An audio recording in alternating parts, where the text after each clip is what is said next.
A Vale Certificadora apresenta com exclusividade o programa Pode Contar. Olá, seja bem-vindo ao Pode Contar. Neste episódio teremos uma entrevista com o Luiz Omar Setúbal Gabardo, ex-auditor da Receita Federal do Brasil, sobre como funciona o cruzamento de dados dentro do órgão. Olá, vamos conversar aqui com o professor Luiz Omar Setúbal Gabardo, que se aposentou recentemente da Receita Federal, e vamos falar sobre cruzamento de informações. Professor Luiz Omar, como é que isso está acontecendo na Receita Federal hoje? Olha, a gente vive um processo de transformação profunda. Os cruzamentos de informação, eles seguem um modelo que a gente chama de modelo, um modelo que a gente chama de modelo tradicional, onde os diversos contribuintes, onde os diversos atores preenchem quase como se fossem resumos, são declarações, e entregam para a Receita Federal esses resumos, essas declarações, e dizem o que aconteceu ali, é como se contassem uma história. Ainda é dominante esse modelo de entrega de uma série de declarações para os mais diferentes fatos, mas surge com muita força, de alguns anos para cá, um outro modelo, um modelo emergente, que é como se não só a Receita Federal, o Estado como um todo, Receita Federal, Estados Federados, municípios, entram dentro de cada uma das empresas através do SPED. O SPED é um portal que faz com que o Estado brasileiro entre dentro da empresa, ou olhando por um outro ponto de vista, a empresa se insere dentro do Estado brasileiro. E a partir de módulos do SPED, como por exemplo, nota fiscal eletrônica, os fatos e os atos econômicos, à medida que vão acontecendo, já estão sinalizados e estão povoando uma base de dados compartilhada, um repositório nacional de dados. Professor, em outros episódios do Pode Contar, nós já falamos um pouco sobre esse cruzamento de informações, principalmente quando se trata da declaração de imposto de renda à pessoa física. E muitos contribuintes ainda não entendem como é que isso acontece. Então, eu queria que o senhor pudesse explicar como é que funciona essa relação da Receita para poder cruzar todas essas informações hoje. Tá. O modelo de tratamento de informação da pessoa física ainda segue o modelo convencional. A declaração de imposto de renda da pessoa física é uma história que o contribuinte conta e entrega para o fisco. O fisco começa, a partir daquela declaração, verificar em uma série de outras fontes algumas coisas que interessam a ele. É como se tivessem dois níveis de trabalho de cruzamento de informação na pessoa física. Um primeiro nível que a gente chama de batimentos simples, onde você compara, por exemplo, a renda que o contribuinte declarou versus o que as fontes pagadoras declararam. A despesa médica que o contribuinte declarou versus o quanto as DMED estão informando. Esse é um primeiro nível de batimento, de cruzamento de informações. É o que a gente chama informalmente de malha 1, que é uma malha de batimentos. É muito grande o volume, é muito gigantesco. Você veja, esse ano foram mais de 28 milhões de declarações e todas elas passaram por esse batimento. Mas existe um segundo nível, que o objetivo não é necessariamente você confrontar simplesmente as informações que o contribuinte declarou versus o que as outras fontes também estão declarando. É um nível que trabalha no combate à fraude, ao crime de fraude. E aí entra uma inteligência fiscal de outra natureza. Existem, como a gente pode dizer, existem trabalhos de retaguarda que são feitos através de alguns softwares muito especializados de estatística multivariada e que são alimentados também por informações que decorrem da área de inteligência da Receita Federal. A área de inteligência, de alguma forma, capta alguns episódios de fraude que estão acontecendo.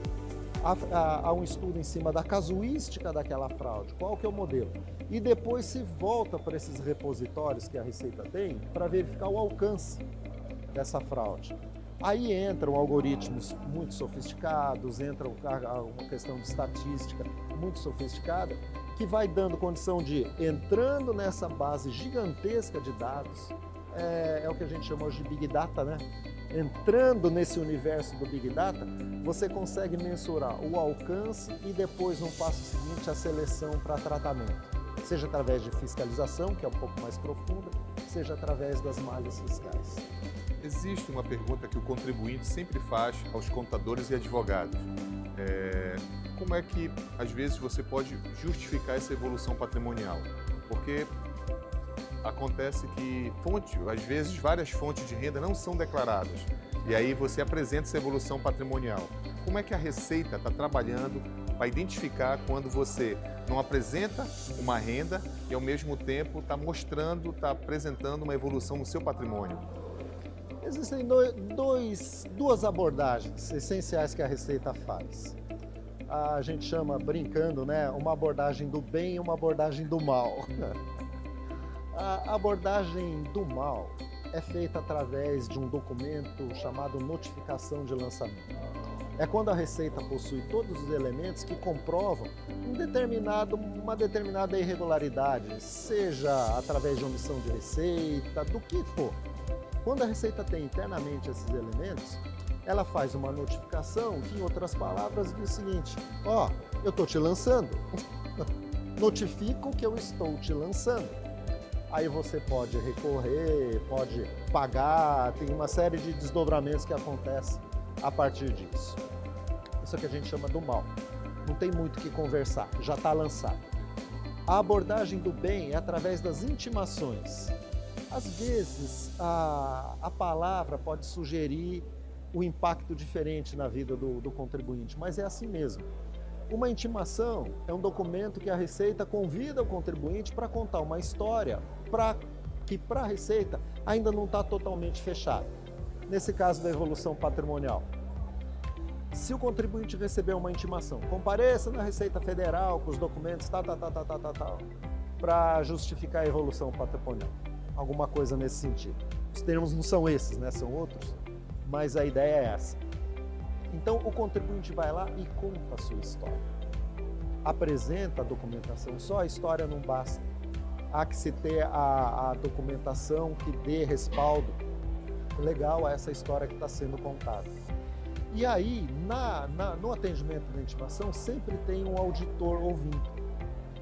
Esse auditor vai formar o seu juízo e vai ou liberá-lo de uma malha ou vai dar prosseguimento à constituição do crédito tributário. Hoje no Brasil, a gente está falando de fraude, está falando de erros. Nesse universo de milhões de declarações, de milhões de contribuintes, qual é o número que hoje a Receita consegue identificar de erros e fraudes anualmente? Eu não tenho como te precisar o valor absoluto. O que eu posso te falar é o seguinte: os erros são numa quantidade infinitamente maior que as fraudes, em termos de volume de ocorrência. As fraudes são numa quantidade infinitamente maior do que os erros em termos de valor monetário. Então, na verdade, são duas irregularidades, né? Duas anomalias que têm características diferentes. Enquanto para o erro existe um tratamento de massa, e dentro desse contexto existe uma formulação de um modelo que sinaliza para o contribuinte, a partir do momento que ele entregou a sua declaração da pessoa física, ele tem 1 ano para se autorregularizar. Esse modelo faz sentido dentro de uma consideração de que existe muito erro e que o erro foi de boa fé, um erro voluntário, um erro por desconhecimento. Então aparecem lá nos portais da Receita, nas consultas a processamento de declaração, ou pode aparecer informações do gênero: sua declaração está retida em malha por causa disso, daquilo. Aparecem essas informações no portal. E aí o contribuinte vai lá assim: puxa vida, errei, vou consertar. Faz uma declaração retificadora, conserta e sai da malha. Essa é uma abordagem. Agora, quando são detectadas fraudes, o tratamento é diferente. Enquanto para o contribuinte que toda aquela situação sugere um erro, ele é tratado de uma forma. Quando o contribuinte tem uma situação tal que sugere fraude, aí o tratamento é outro, o tratamento é um pouco mais duro nesse tipo de contribuinte. Professor, e para a gente poder concluir esse nosso raciocínio, esse nosso bate-papo, Hoje a gente sabe que a Receita está cruzando informações junto aos bancos, junto aos planos de saúde. E o que se pode esperar com o futuro que cada vez mais está se amarrando, está se fechando o cerco em cima do contribuinte? E o que se pode esperar agora para os próximos anos? Olha, eu diria para você que o acesso que a Receita tem às informações é muito maior do que a percepção comum tem. Porque você tem todas essas declarações que são fornecidas, mas você também tem o dado primário, que é armazenado nesses repositórios nacionais por instrumentos como o SPED. Você tem uma série de outros dados que são armazenados e são coletados, tratados e armazenados através de ferramentas tipo Web Extractors, onde se faz são robozinhos, né? São algoritmos que fazem varreduras nas redes sociais, por exemplo, na internet de uma maneira geral, buscando as informações de interesse do fisco. Esse talvez seja o maior desafio do momento. Os dados existem aos milhões é pouco, bilhões, trilhões, petalhões. E como tratar esse dado? Esse é o desafio do momento.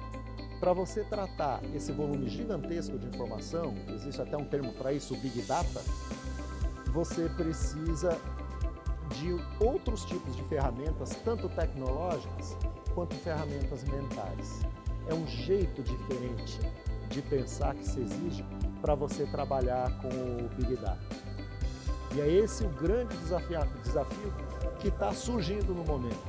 Ou seja, transformar todos esses dados em informação. Exatamente. E aí a Receita está trabalhando em cima disso. A gente vive num mundo complexo. E esse mundo complexo se reflete em todas as áreas, inclusive essa. A percepção que um cidadão comum, que uma pessoa comum tem de um mundo complexo, sempre é formada por fragmentos. Dado a imensa quantidade de informações que a gente é bombardeado a todo momento. E o desafio, que aí não é o fisco só, não é o profissional contábil, o desafio é que o ser humano, nos tempos de hoje, é conseguir construir nexos a partir desses fragmentos que às vezes estão, ininteligíveis para o cidadão comum. Tem um grande filósofo brasileiro, que é amigo meu pessoal, Mário Sérgio Cortella. Ele fala o seguinte, e tem a ver com esse discurso nosso de hoje, nessa conversa nossa de hoje. Ele fala assim, quem acha que o mundo está perdido é porque se perdeu no mundo. E isso é tremendamente comum da gente perceber num mundo complexo, como esse mundo de hoje. Muito legal. Quero agradecer ao professor Luiz Omar pelo excelente bate-papo, que mais uma vez está ensinando para muitas pessoas. Agradeço, professor, eu espero que a gente possa contar com o senhor em muitos outros episódios que a gente vai ter aí pela frente, tá bom? Muito obrigado. E valeu. Até mais. Até mais. Obrigada pela sua companhia em mais um episódio do Pode Contar. Assista e compartilhe os vídeos já disponíveis e envie suas dúvidas e sugestões pelos nossos canais de contato. Até logo! Clique, valide e pronto!